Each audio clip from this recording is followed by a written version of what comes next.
আসসালামু আলাইকুম। আমি জুয়েল চৌধুরী। আপনাদের সামনে আজকে আবারও উপস্থিত হয়েছি আরও একটি ভিসা সাকসেস স্টোরি নিয়ে।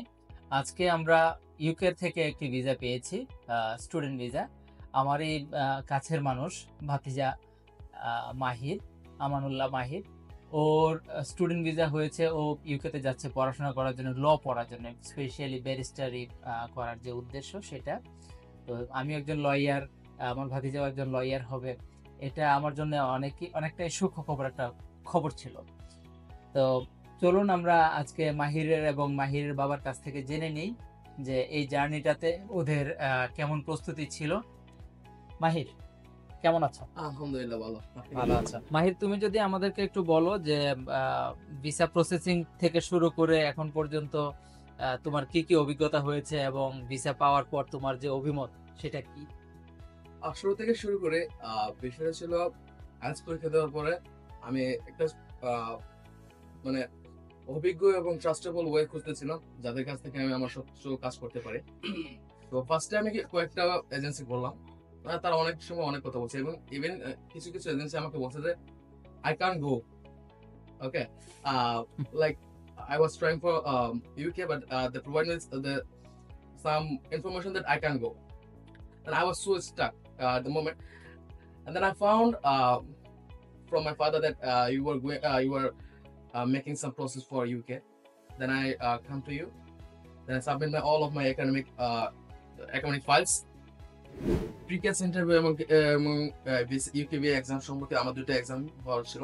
তো ওইটা সম্পর্কে আমার কোনো ক্লুই ছিল না, তবে আপনারা অনেক সুন্দর করে গাইড করছেন আমাকে, তার জন্য আমি অনেক হোপফুল এবং আমার এক্সামগুলো ফার্স্ট টাইমে খুব ভালো হয়েছে। এবং তারপরে যে ভিসার জন্য অ্যাপ্লাই করলেন এবং ভিসা খুব তাড়াতাড়ি চলে আসলো এবং আমার dreams come true. Now I got my visa and I will travel that night.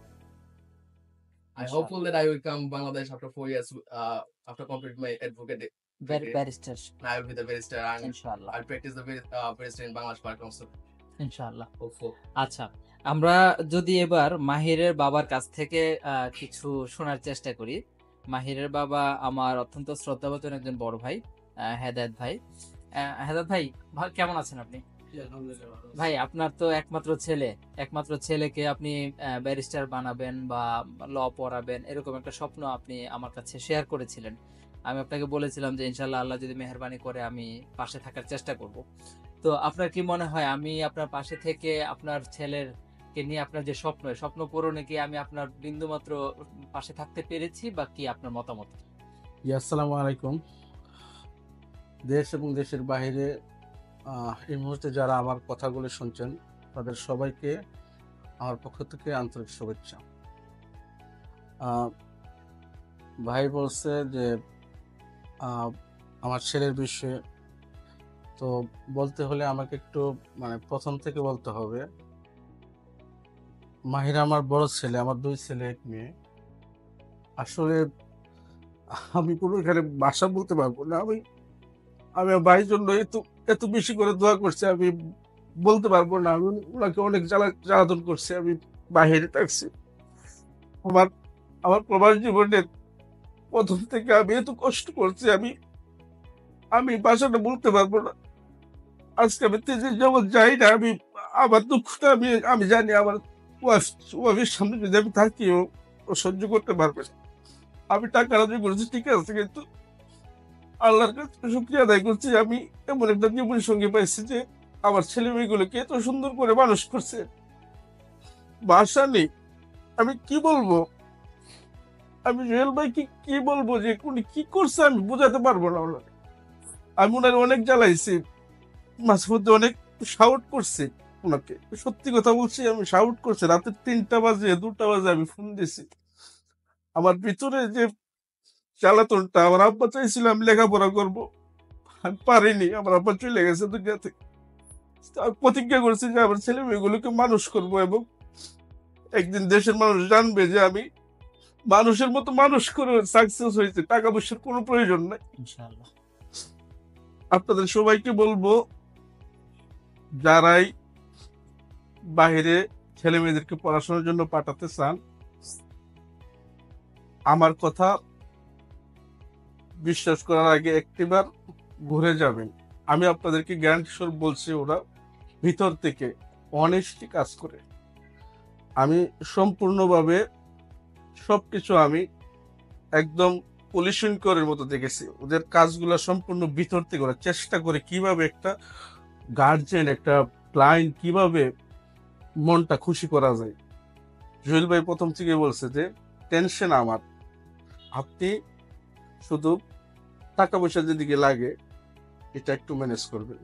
টাকা পয়সা তো লাগবে, যেখানে টাকা লাগার এটা তো আর ওনার ইয়ে করবে না।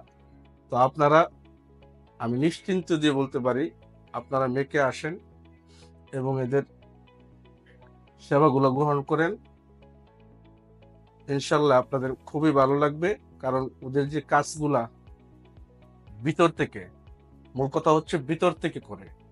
যে এই যে বসলাম বিজনেসের জন্য দিলাম, তারপরে ওকে বিজনেস হয়ে গেছে, আমি কিছু টাকা মানে পকেটে ঢুকালাম, ফাইল ওপেন করলাম, এর পর্যন্ত এরকম না। কিন্তু ওনারা আপনার প্রথম থেকে আপনার মানে জানার চেষ্টা করবে আপনি কোথায় যাবেন, কেন যাবেন, টোটাল জিনিসটা। একটা ডাক্তার যেমন করে একটা রোগীকে মানে প্রেসক্রিপশন দেয়, রোগটা বুঝে যদি প্রেসক্রিপশন দিতে পারে, তাহলে এই রোগী আল্লাহ শেফা দান করে।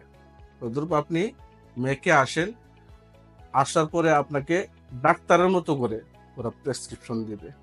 Thank you, thank you hopefully very much. আপনারা ভালো থাকবেন আশা করি। আর আমার ছেলের জন্য দোয়া করবেন, সে যেন মানুষের মতো মানুষ হয়ে বাংলাদেশে ফিরে আসতে পারে। ইনশাআল্লাহ।